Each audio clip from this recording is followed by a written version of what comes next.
You think you're alone, don't you?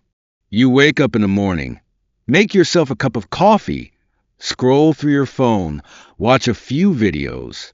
You think your world is limited to familiar streets, ordinary people, and the small, mundane events of daily life. But what if I told you that out there, among the distant stars, billions of eyes are watching your every move? They are not human. They are not from Earth. Ancient beings, civilizations that existed millions of years before humanity even learned to wield a simple stone, all of them are glued to their screens, captivated by the way we live, fight, love, and even play. To them, we are something beyond comprehension, a phenomenon, a living legend, the greatest show the universe has ever seen. But you know what? When you watch something for too long, eventually you start to fear it. And when fear turns into action, everything changes forever. Because humanity is not just a game. Humanity is the nightmare the universe never saw coming. The fire crackled in the quiet of the night, casting flickering red-orange light onto Ethan Carter's face as he flipped a piece of meat on the grill. The rich aroma of searing fat filled the air, blending with the soft crackling of burning wood. The screen in front of him glowed brightly, with thousands of chat messages scrolling by a breakneck speed. But instead of the usual human comments, Ethan noticed something strange.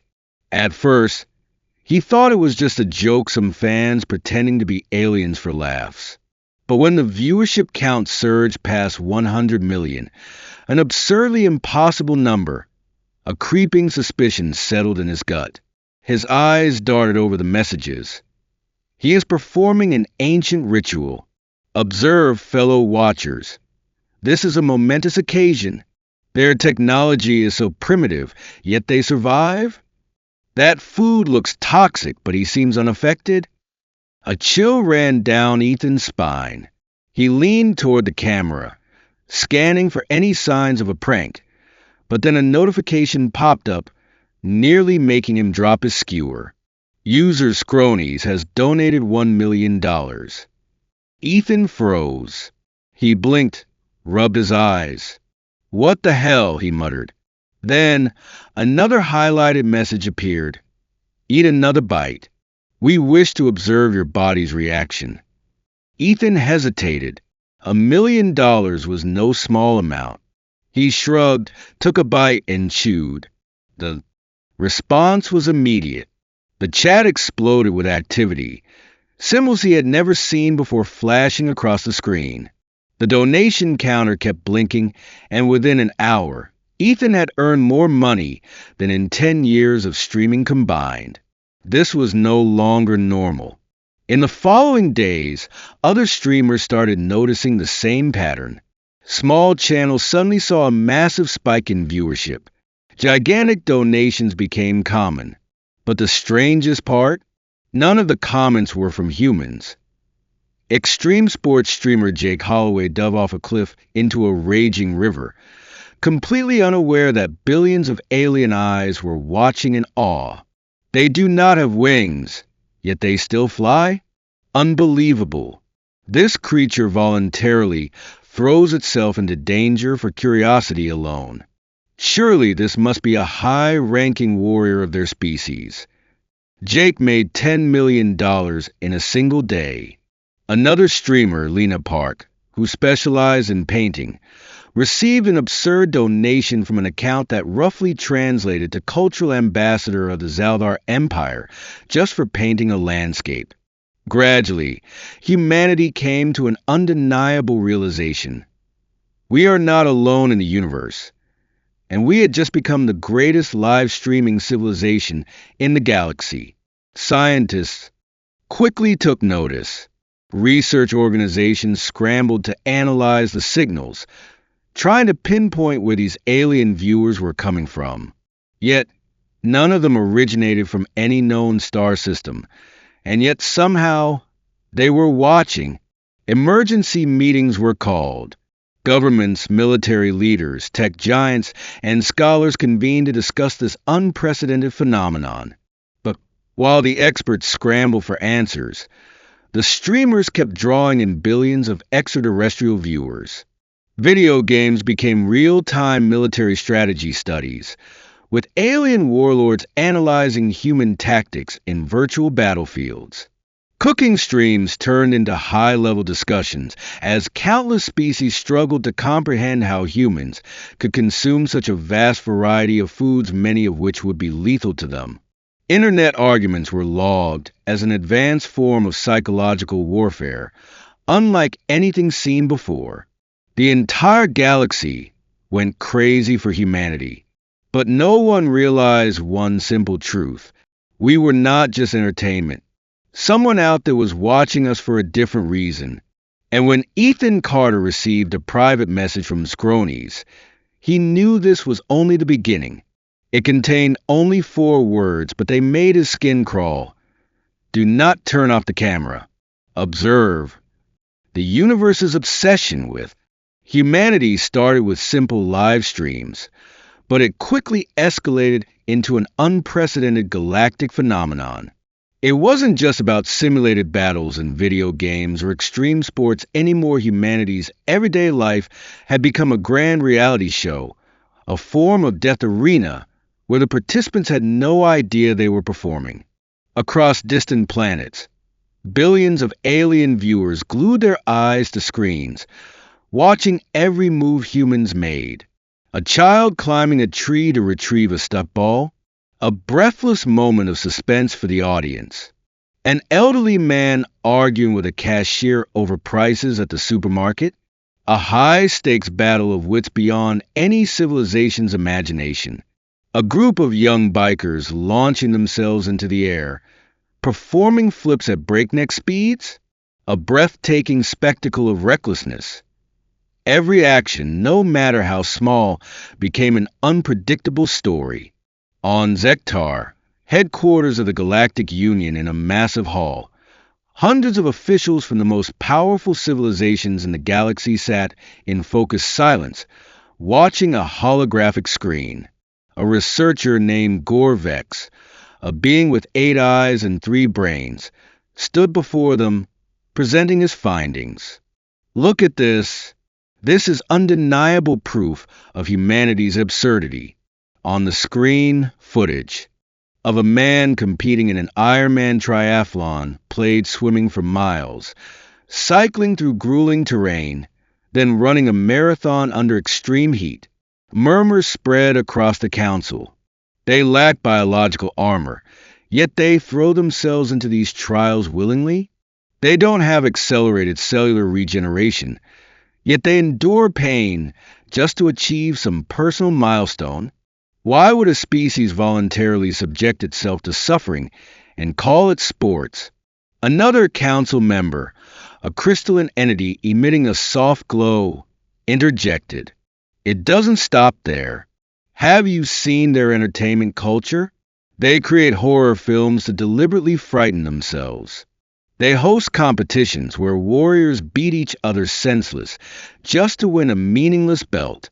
They even have games where they simulate their own wars and call it fun.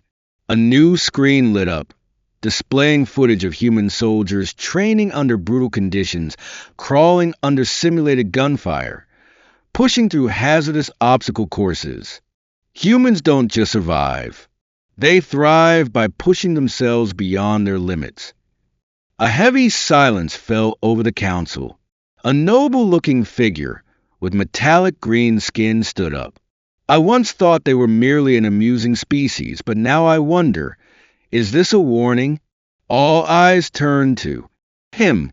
Imagine if one day humans decided to turn their idea of entertainment outward to the rest of the galaxy. No one had an answer. On a distant planet, inside a neutral space bar, massive screens flickered across the dimly lit bar, drawing the attention of wandering mercenaries. A group of Draxir warriors, renowned for their brutality, sat watching a live broadcast from Earth. On the screen, a human MMA fighter stepped into the ring, facing a larger, stronger opponent. The crowd roared. The fight was brutal. Blood splattered across the mat, but the human didn't stop. His face was battered, yet he grinned. One of the mercenaries shivered. Did they not feel pain? Another, a reptilian warrior with armored scales, sneered. No, and that's the most terrifying thing about them. The third mercenary took a slow sip of his drink. I used to think the Galactic Council would crush their little planet eventually. But now, he gestured toward the screen, just as the human fighter knocked his opponent out cold with a single devastating punch. Now, I'm not so sure. Inside a secret research facility on Earth, Ethan Carter, the streamer, who had unintentionally become humanity's face to the stars, sat before a bank of monitors. Across from him was a team of hackers, scientists, and military officials. A folder slid across the table toward him. Ethan, have you noticed anything strange about your viewer comments? Frowning, Ethan scanned through chat logs from billions of alien spectators. Do you see the repeated questions? About strategy, about how humans handle adversity. An older scientist adjusted his glasses. Not all of them are watching us for entertainment. Some civilizations are studying us. Ethan remained silent. So, the military officer beside him crossed his arms, speaking gravely. Someone out there is trying to understand us. And maybe Astros prepare for something. Ethan exhaled slowly, staring at the livestream camera before him. He had always thought of himself as just a streamer, an ordinary guy. But now, he faced a far bigger question. Astros, does the universe truly admire humanity? Or do they fear us?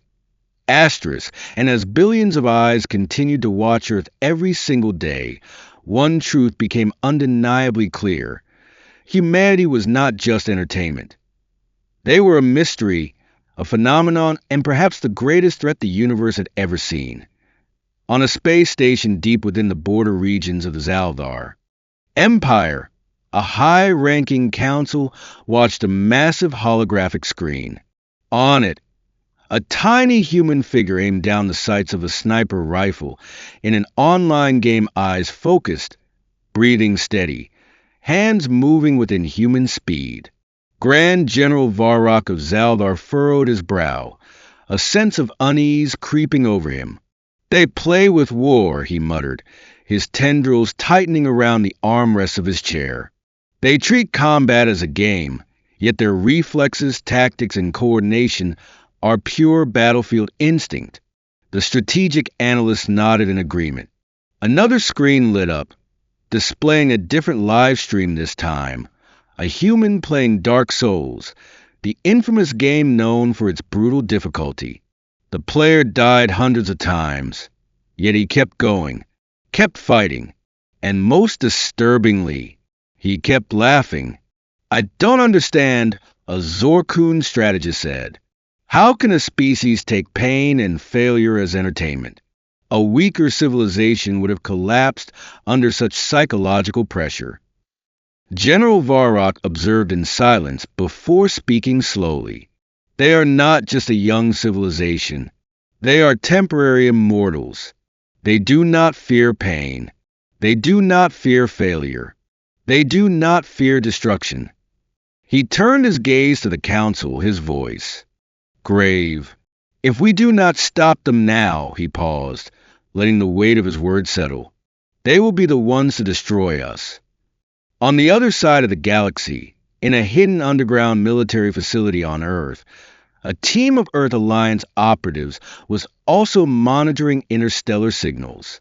But unlike the alien civilizations studying humans as a potential threat, they were studying those who were studying them. Before them, a massive screen displayed countless streams of data collected from alien broadcasts. Every comment, every account, every transaction sent to human streamers. But most importantly, they knew who was paying attention to humanity. There, one agent pointed at a list of top alien accounts that had spent the most money. One name stood out, Scronies. Chief Operative Ethan Wallace narrowed his eyes. What do we know about this entity? A military analyst responded. We traced the signal. It's not from any known empire. It originates from a dead zone or region of space where no civilization should exist. Ethan clasped his hands together, deep in thought. A shadow watching from the dark, he murmured. Could be a potential ally or an enemy waiting for the right moment. He leaned back, staring at the screen where oblivious streamers on Earth continued broadcasting, unaware that the entire galaxy was watching them like an untamed beast. Ethan exhaled, then turned to his team. For now, we'll play dumb. Let them think we're just a bunch of reckless primitives who treat death as a joke. One agent spoke up, and if they decide to make a move? Ethan smiled a slow, knowing grin. Then we'll show them what a real game looks like. Ethan's live stream that night was unlike any broadcast before. No more backyard barbecues or high-intensity gaming matches. For a few seconds, the screen was pitch black. Then it flared to life, revealing Earth spinning in the vastness of space. But this time, strange lights flickered beyond its atmosphere. Ethan took a deep breath, staring directly into the camera. Hello, universe. Over 1 billion viewers not just from Earth, but from across the galaxy were watching. Messages flooded the chat. Some came from humans, but the majority were from alien species. A few were from familiar fans, but many carried a cold, ominous tone. Your species is about to be purged. Do not resist. Accept extinction as a fate, befitting a primitive race. Why do you cling so desperately to such a meaningless existence? Ethan smirked. He expected this, but he also knew this wasn't just his battle. It was humanity's. He pressed a button on his console. The screen changed. Space above Earth suddenly blazed with light not from stars, but from hundreds of Earth Alliance warships. Massive vessels, outfitted with the most advanced technology humanity had ever developed, drifted silently in the void, preparing for war. A voice crackled through Ethan's comms. They're on the move! A holographic star map appeared on the screen. A vast fleet belonging to the Stellar Council was advancing toward the solar system at an alarming speed. There was no longer any pretense, no more careful observation or veiled threats. This was war. Ethan locked eyes with the camera again. You've watched us play games. Now watch us play for survival. Stellar Council Command Center inside a massive space fortress at the edge of the galaxy. Hundreds of strategists and leaders from various species watched the unfolding events through three-dimensional displays. Grand General Calexis, a towering cephalopod-like being, turned to his advisor. The humans detected our plan faster than expected. The advisor nodded, unconcerned. But it doesn't matter. We hold technological superiority. They're an upstart species. They have no chance of winning. Calexis wasn't so sure. Recent reports suggested that humans had an unusual trait. They did not fear despair. Even when faced with enemies 100 times stronger, they fought on as if death meant nothing to them. And more than that, they had turned this war into a spectacle. Inside the war room, hundreds of screens displayed broadcasts from Earth. Military streamers, war correspondents, even scientists, all covering the battle about to unfold. A voice rang out over the Stellar Council's communication network. Sir, our fleet is in position. We will commence the assault in 3 minutes. Calexis nodded. Begin. Earth Strategic Command Center Ethan received the update. They're ready to fire.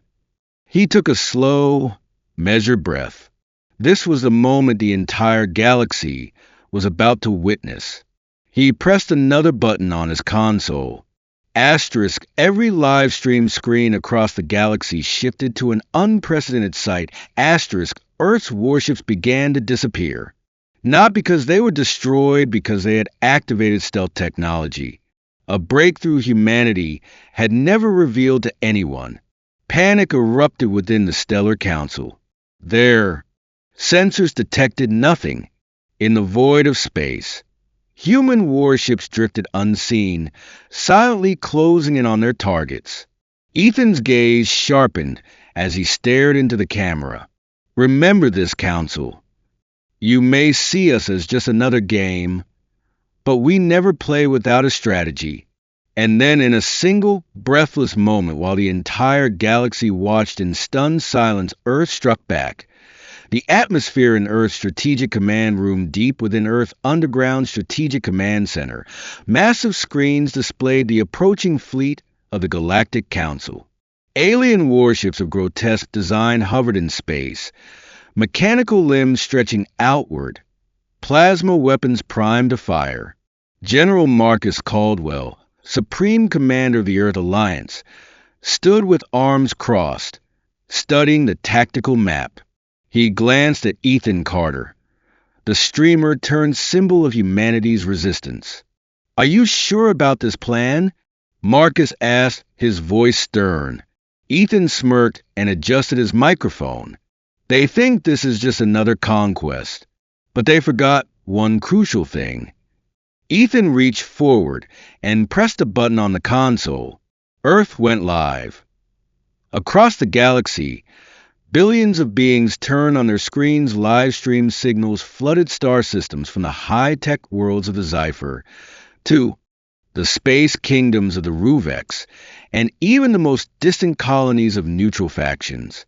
At first, most assumed this was a desperate broadcast from a doomed civilization, a final plea before annihilation.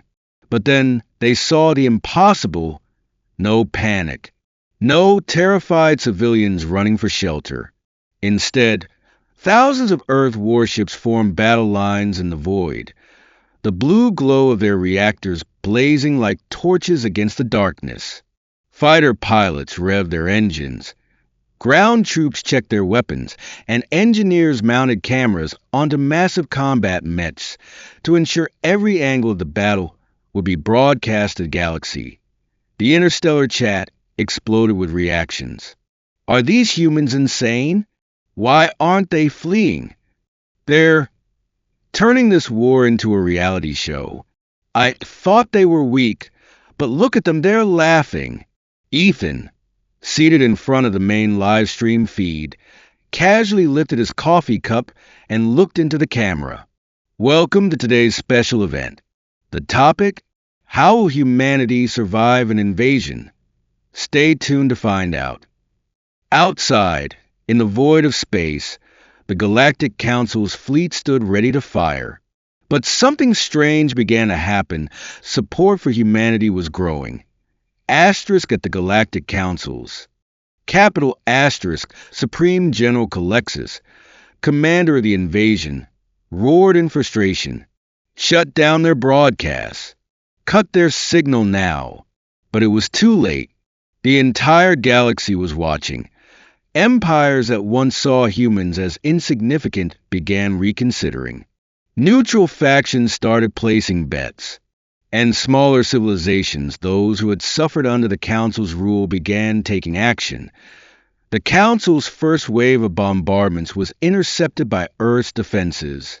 But the real shock came next. Hundreds of thousands of ships from other civilizations suddenly joined the battle to fight alongside humanity.